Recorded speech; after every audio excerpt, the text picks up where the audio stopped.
खिलजियों का परचम बुलंद रहे। फौज में बेचैनी बढ़ रही है सुल्तान। आप तो जानते ही हैं सारे खेमे, अनाज, साजो सामान सब जलकर खत्म हो चुका है। इन मुश्किल हालात में बिना पानी के फौज बेहाल है। आपसे इल्तिजा है हुजूर, आप फौज के साथ एक बार मिल लें। फौज बगावत पर उतर आई है सुल्तान।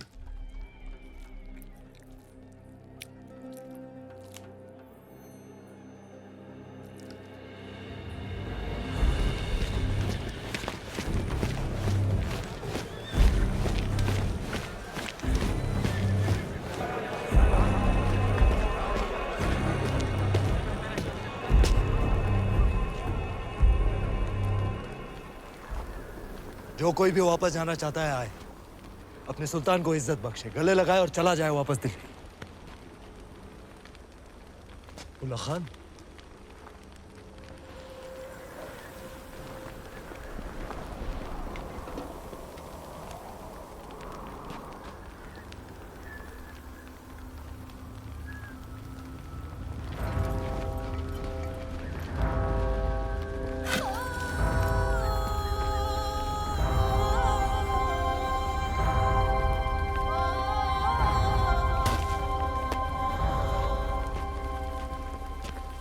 हम खिलजियों ने साथ मिलकर एक ख्वाब देखा था कि एक दिन हमारा परचम सारे जहां पर लहराएगा। कसम खाई थी कि एक दूसरे का साथ नहीं छोड़ेंगे चाहे कुछ भी हो जाए। और आज इस मुश्किल तरीन वक्त में आप सब नाउम्मीद होकर वापस जाना चाहते। भूल जाओ उस ख्वाब को।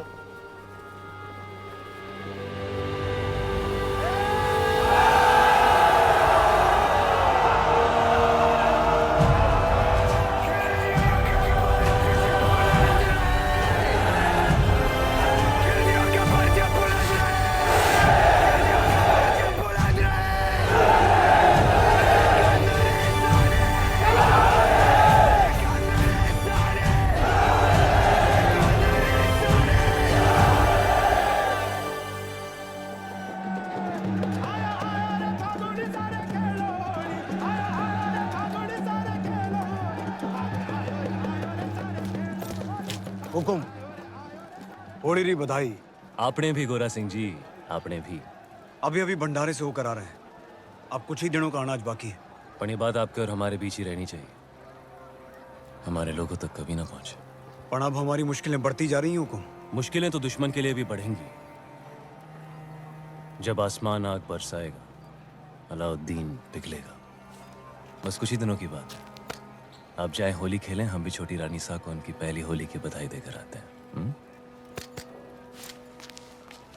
सच्चाई को अनदेखा ना करें हुकुम, बात चिंता रही है। भूल गए आप गोरा सिंह जी, चिंता को तलवार की नोक पे रखे वो राजपूत जो अंगारों पे चले फिर भी मूंछों को ताव दे, वो राजपूत।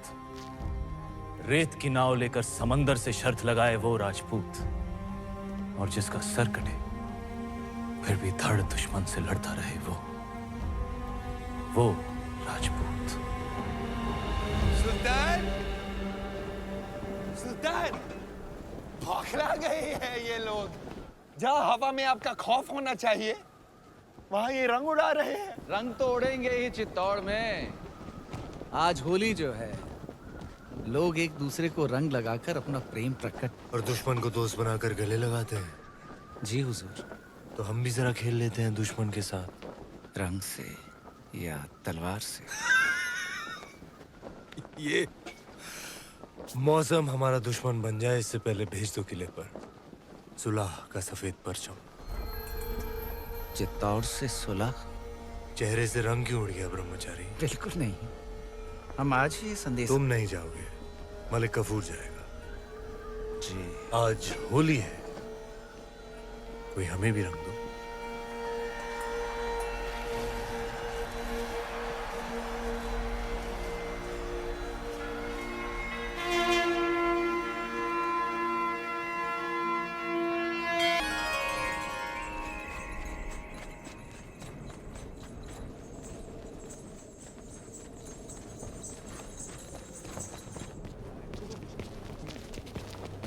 हुकुम, वो देखिए। आप कहें तो उसे यहीं गिरा दे बाबूजी हुकुम। आन दो इसे बादल।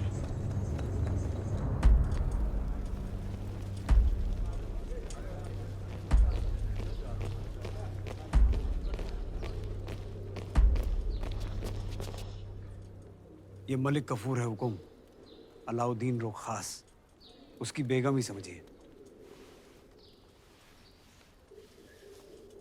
महारावल रतन सिंह को सुल्तान हिंद का सलाम।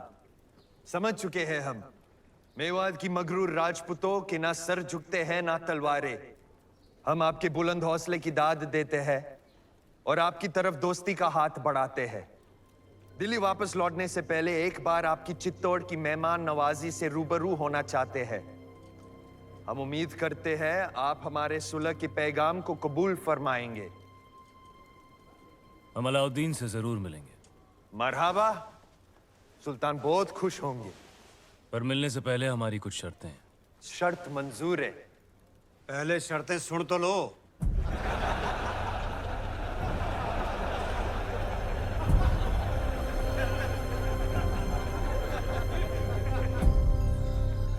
ये सुलह का प्रस्ताव षड्यंत्र भी तो हो सकता है। हो सकता है। तो फिर सुल्तान को गढ़ पे आने का न्योता क्यों दिया? हमने उसके प्रस्ताव को माना भी और ठुकराया भी। वो कैसे? 2 शर्तें रखी हैं हमने। पहली कि शाही फौज वापस दिल्ली जाए, और दूसरी कि अगर उसे हमसे मिलना है तो उसे गढ़ पर आना होगा, अकेला, निहत्था। अगर उसने अपनी शर्त मान ली तो? जो आदमी दिल्ली से आके तपते रण में 6 महीनों से बैठा है, वो अपनी शर्त मानेगा ही मानेगा। हमें नहीं लगता। भगवान राम को भी कहाँ लगा था कि रावण साधु के भेष में आएगा।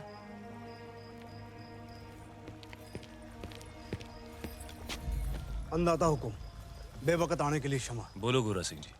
सुल्तान रो संदेशो आयो है, उसने हमारी दोनों शर्तें मान ली हैं।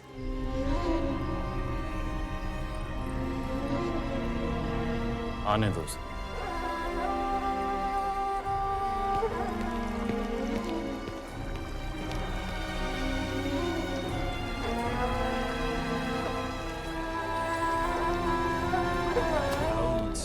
बिकलिमातिल्लाहि ताम्मा मिन कुल्ली आइनिन लाम। क्या फौज दिल्ली जाने के लिए तैयार है? क्या वाकई सुल्तान फौज को चित्तौड़ से दूर भेज रहे हैं? चित्तौड़ की आंखों से दूर, जमीन से नहीं।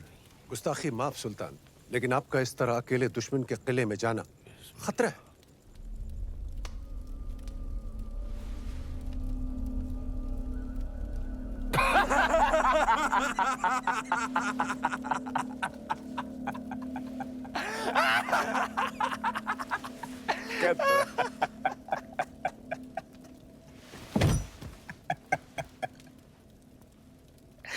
मंजूर।